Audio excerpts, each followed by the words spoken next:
Hello and welcome to Rajawat Television. You're watching a brand new edition of Policy Watch with me, Frank Pereira. Commerce and Industry Minister Suresh Prabhu has signalled a shift in India's manufacturing and export strategy with a focus on new emerging sectors such as genomics, while giving a thrust to export of goods that are not currently among the top 10 items shipped out of the country. The Union Minister is banking on India's political relationships with countries such as Cuba and many in Africa to push exports to new markets. On Tuesday, Prabhu said that the government will shortly announce the mid-term review of the foreign trade policy to enhance the country's exports. On this edition of Policy Watch, we will analyze the government's move to focus on new sectors to boost manufacturing and exports. Joining me on the program today are Ajay, former Secretary, Ministry of Commerce and Industry, and Yatish, Rajawat, senior journalist. Thank you to both my guests for joining me on this edition of Policy Watch. Mr. Dua, I'd like to begin with you. Of course, the Commerce Minister has said that he's going to look at new emerging sectors. What could some of these new emerging sectors be and what should we concentrate on? First, the desirability of it. Certainly a midterm review, certainly looking at the policy is needed, because we know that for a long time our exports have been stagnant. In the last 9 or 10 months we might have seen a small spike, but again the latest data shows that it's dipped again, and there is, given the domestic demand which is not increasing, the aggregate demand, if we have to keep our manufacturing going, certainly we need to give a thrust to the exports. Before I start talking about which sectors, I would just want to mention a couple of things about the changing global environment, because exports mean what's happening elsewhere as well. Certainly better than before, our main markets, whether the US, Japan, Europe, employment there is coming, rising, unemployment coming down. There has been political stability, greater, let me put it, not stability, less political uncertainty in Europe, with people now reconciled to Brexit, and also the hard landing which China had in 2016 or early 2017, that seems to have now settled down, and China is also a major partner for us on a recovery path. We're in a better environment, we should be doing really better. But before we get into the sectors, as I said, the headwinds for us we must reckon with. Increased price of crude, which has now begun. It's already in about $65. That, I think, could reduce our competitiveness sizably from under 50 or closer to 40 that it had been prevailing for a couple of years. Right. Second, our own value of the rupee. The appreciation in the rupee takes its hit straight away on the exports, while increasing the imports and widening the current account deficit. Finally, I would say we might have done well on our index of ease of doing business from World Bank's 138 to 100. But if you look at the components of it, and one of it was cross-border trade. Yeah. That's what we are talking about today. There, our position hasn't changed. If anything, we have slid by a few positions, and which means our logistic costs, our costs of, the delays which get caused by limited, call it limited infrastructure for exports, including the procedures, etc. All those are going to be major hindrances while we attempt to go forward. Sure. Now coming to the issue of what sectors. We'll talk about sectors in the next segment, but before that, let me bring in Yatish, Rajawat as well. As far as going forward, as far as ensuring that manufacturing picks up and exports also pick up, do you believe that we need to start looking at new sectors, because the existing sectors don't seem to be going in the desired direction for us? So, I mean, as Mr. Dua pointed out, exports have been declining over the last 8-9 quarters. What used to be, countries earlier used to promote, be more liberal in terms of this globalization. Now, if you look at any developed country, they're all, basically shutting down borders. And the wave has actually turned. China has become the biggest proponent of globalization. and US has become the biggest opposer of globalization. So, the world has changed in the last 15 years, completely reversed, so to say. Europe is preventing exports. So, in this environment, India is trying to kind of build an export industry, and Suresh Prabhu has a very tough job if he thinks that he can build it as a government entity. You don't build exports because the government wants to do it, because it's the industry which builds it. What the government basically does, it creates an environment for the industry to flourish. To flourish. So he has to. His role is of an enabler. His role is not of a creator. The creator is the entrepreneur and the business. So he'll have to rope in the business. He's talking about genomics, and genomics is not an export item. It's not a. It's a. I mean, at the end of the day, genomics is about analytical and research, and it's not a. Why are you doing exports? You're doing exports because you want to generate employment. Genomics is not an employment generator per se. So when he talks about emerging sector that he has to create sectors which will generate employment. That means they have to be labor intensive. That means they have to be low technology, low cost, because that is where our advantage lies. So I mean, sometimes I really wonder, where do these thoughts come from? He talks about 10 emerging sectors.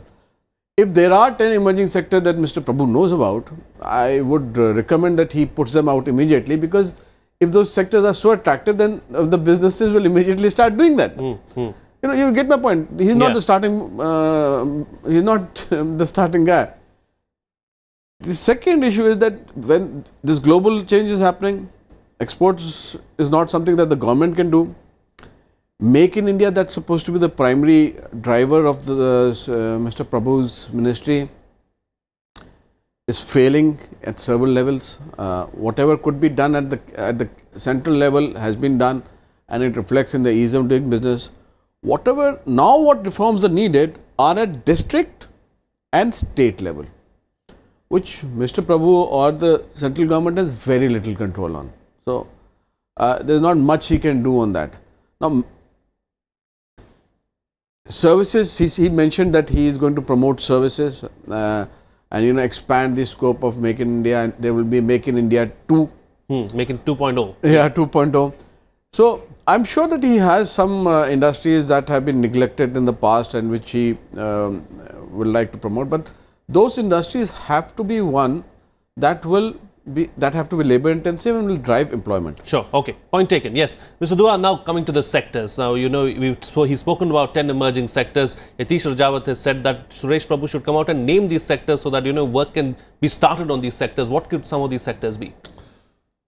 Anybody's guess, but till about 12 or 13 years ago, 60% of our exports used to be gems, leather and textiles.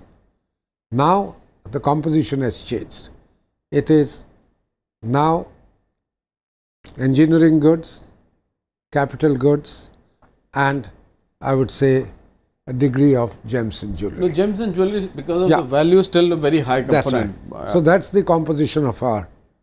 But if you look at data of the government, it will probably show petroleum products as the highest.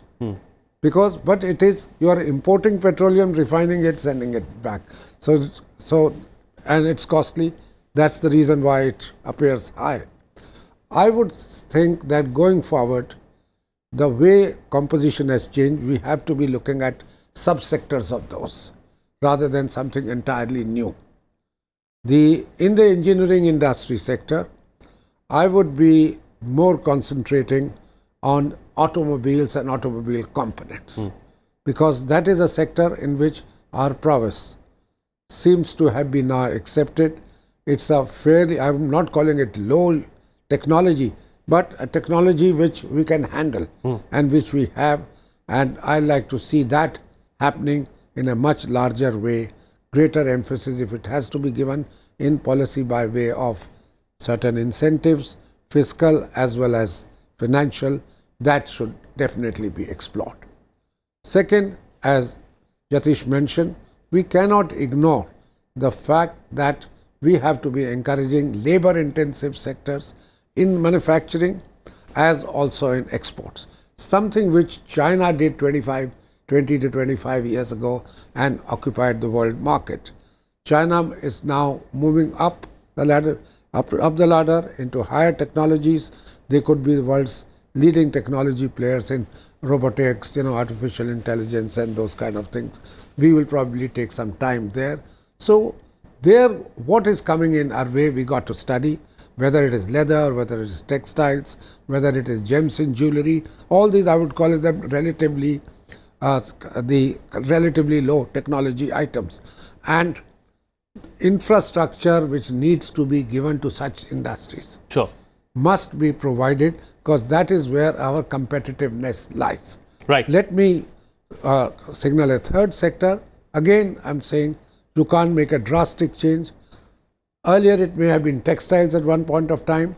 Then it is garments, the accessories which go fashion accessories, and those kind of things we need in the country.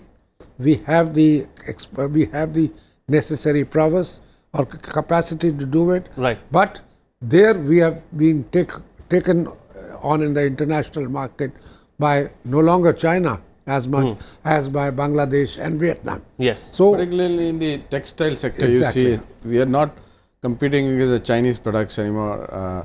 We're now competing against smaller countries like Vietnam, Bangladesh and others. Mr. Ajay Dua mentioned about automobile being one of the competitive edge. So one of the things that is harming the automotive component industry is the laissez-faire attitude that we adopted when we embarked upon these 79 FTAs that the last government signed. They signed FTAs left, right and center. We even have an FTA with ASEAN countries. We have which brings in Chinese goods into the. We have an FTA with Singapore. We have an FTA. We are contemplating an FTA with the European Union. Now, these FTAs were signed without understanding one basic fact. What is India capable of exporting? How do we protect and prevent imports from coming in and destroying our domestic industry? And thirdly, how should we promote our exports into the countries that we are signing FTAs with? There was some strange mechanics between the government and going on at that point in time, and Mr. Anand Sharma, who was the Commerce Minister, decided that his target is just to sign them, not to look at the details and not to go into the finer this thing, that how are we benefiting from this FTA. So what has happened on automotive components is that there are manufacturers in India which are now importing a crucial component like gear assembly, filters and parts of the engine from Malaysia and Thailand. Yeah. Now, why is that happening? It's happening because we signed an FTA with them. Under the ASEAN, we signed the FTA. And so, instead of building up the automotive component as export base, we have reduced its capacity and harmed it domestically. Now, this Mr. Prabhu has to correct, first of all, before he starts doing anything else in terms of new sectors. And I take that point very well when Mr. Dua was saying that you have to look at within the industry which have been traditional supporters, growers of export. You need to look at within them what is it that you can do better. Like gems and jewelry has been a traditional strength. Why has it been a traditional strength? Because it it's labor intensive. We have created hubs in Surat, Calcutta and parts of the country where there is manpower which is capable of doing this. We have created supply chains for diamonds across Europe and Africa, which allows us to get the raw material at the right price. Right. But what has the government done to encourage it? The Gujarat government has done some amount, but there is now this third part. Do we need to now build global brands in diamond? Like, Forever Mark is a global brand owned by De Beers, but has India tried to build a global brand in diamonds and said that all diamonds therefore coming out of India will be branded like this? Right. Now, that is something that is, you have to think creatively and innovatively in taking the industry up. Sure. Okay. Got it. I know, Mr. Dua, you want a word in, but unfortunately, we are run out of time on this segment of Policy Watch. I'll have to call it a wrap at that. Thank you so much for joining me on the program and putting things into perspective for us. Yatish, Rajawat, do stay on with us. You're going to talk to us about the next topic that we'll discuss here as well. CPI inflation hits 7-month high. That's what we're going to discuss on the other side of this short break. Stay tuned. We'll be right back.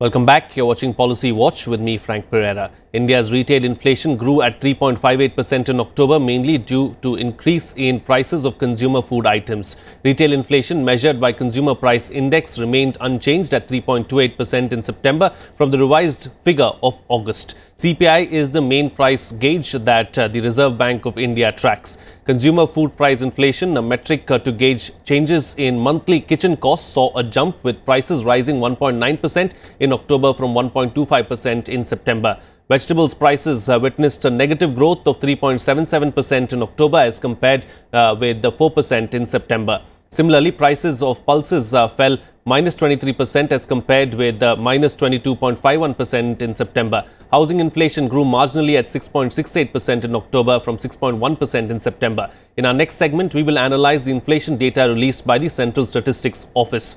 Still with me on the program is Yatish Rajawat, senior journalist, and joining me on the program now is Praveen, Professor of Economics, JNU. Thank you to both my guests for joining me here on Policy Watch today.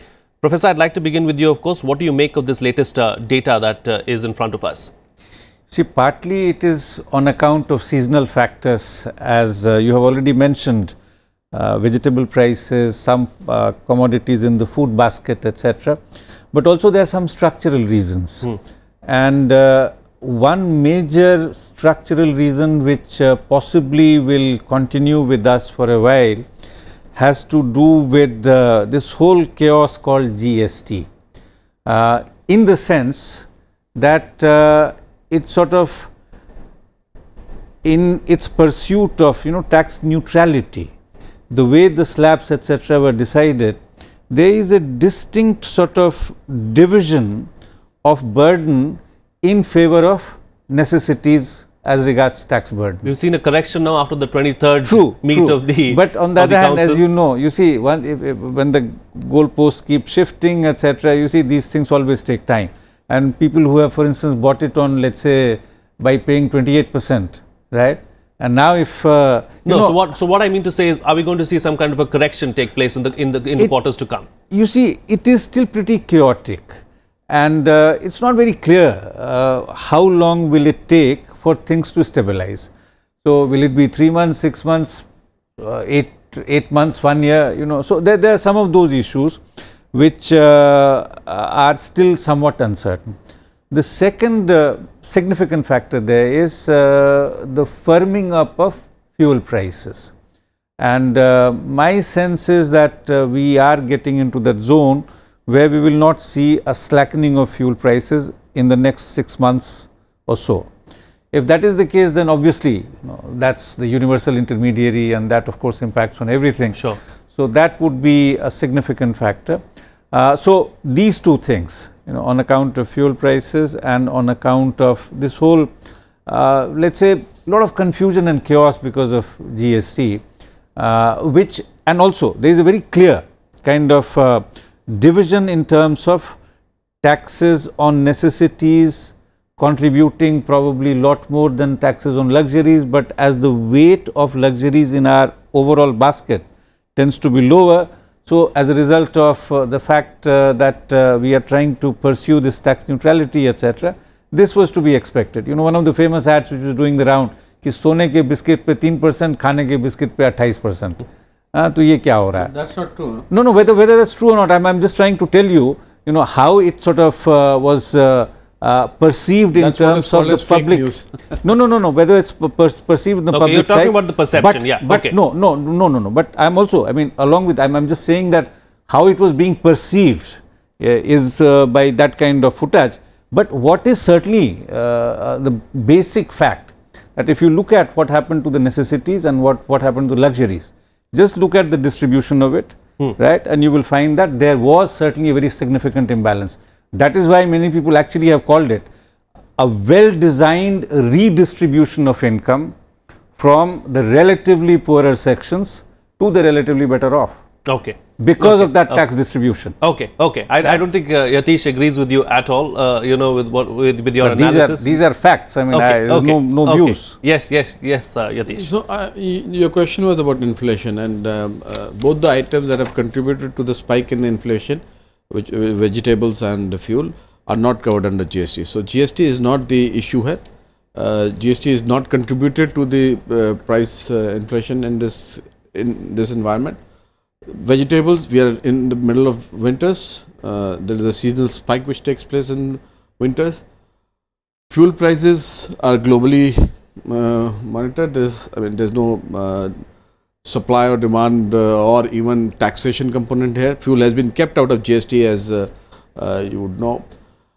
But if you look at the trend now, this seasonal spike will settle down over the next 2 months or so, but there will be another spike which will happen because of pulses, which was very low in October, and because the crop came into the market, and typically when the pulses come into the market, there is a steep fall in prices, and then 3 to 6 months later the price picks up again. So if you look at the midterm, 3 to 6 months to 9 months, and this is what RBI is also projecting, they're saying that we will not see a drop in inflation as we have seen in the last 9 months. So therefore, the projection is at 4.5%, if I'm not yes, wrong. So it will remain at that. So therefore, they are not projecting any cut in rates now, because they're saying that the environment is changing very rapidly, and you also know that there have been murmurs, and especially in Saudi Arabia and some of these countries where they've been purchased by new princes, which is called its own damage to the environment, and also the oil prices per se are expected to go up now. They're seeing an uptrend. So to basically summarize this, the impact of this inflation, there are 2 or 3 impacts. One is that we will not see a rate cut in the next 6 to 9 months. I think that is ruled out. December is definitely ruled out. December is definitely ruled out. Even for the next 6 to 9 months, they're completely ruled out now, considering the way inflation is going to behave. This does not mean that the impact on households will go up dramatically.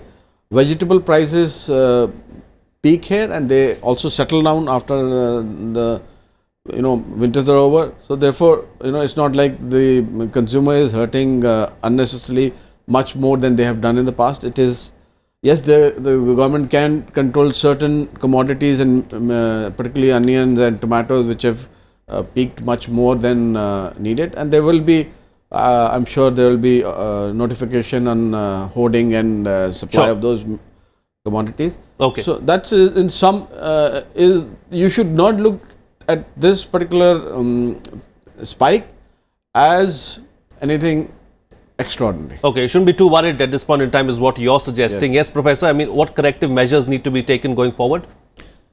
You see, as regards petro products, that of course is a policy variable where the government can always intervene, and we know that trying to raise revenue through tax hikes on petro products has been a subject of much discussion and much controversy. But it is also a state subject, so are the states going to let go of your profits? You see, the thing is, this is where when the states feel that they are starved of resources, for resources, etc., and if this is the only thing which is really in their hand, and especially after GST, right, when again the policy space for states has really gone down.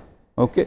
So given that context, it is important to sort of take issues of coordination between the center and the state governments and how to move forward. So on that particular thing. But in any case, you see, the point is we need to make a distinction between the seasonal factors and the other sort of interventions and other trends. So GST is something which is not a seasonal factor.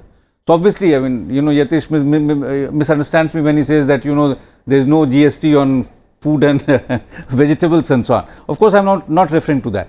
GST is about a whole range of commodities, and if you look at the tax distribution there, that was the point which I was trying to make. The other significant factor on which both of us have agreed is that of fuel prices. Fuel prices, yeah. And fuel prices are sort of in an upward direction. Now, if the government continues to milk that for its resources, this will continue to have greater and greater burden in terms of inflationary pressures. Will the government explore other options? What are the other options? Then we get into a whole range of other issues, right? And in terms of what can be done, of course, there is always this major challenge which we have not handled reasonably well, and that is this whole speculative network and so on. What do you do about that? How do you, when the prices from the wholesaler to the retailer, the kind of jump that you see, how will that happen? How can you sort of take control of that? There are very large scale, very powerful speculators who in a sense manipulate the market, etc. And all this is very well documented, very well known. I mean, I don't think we need to talk about it. Right. But the final point that I want to draw your attention to, see, if you want, in a country like India, if you want prices to be reasonably controlled, and where food and fuel, etc. play a major role, you need to have very good quality public distribution system. Okay. Can we move in that direction? I've got 1 minute left on the program, so quick closing comment from Yatish Rajawat. Do we need to, some major changes? Do we need some policy level changes, or do you believe that this phase is just going to pass? I feel that the inflation is going to be, continue. It's not going to come down at least over the next 3 months or so.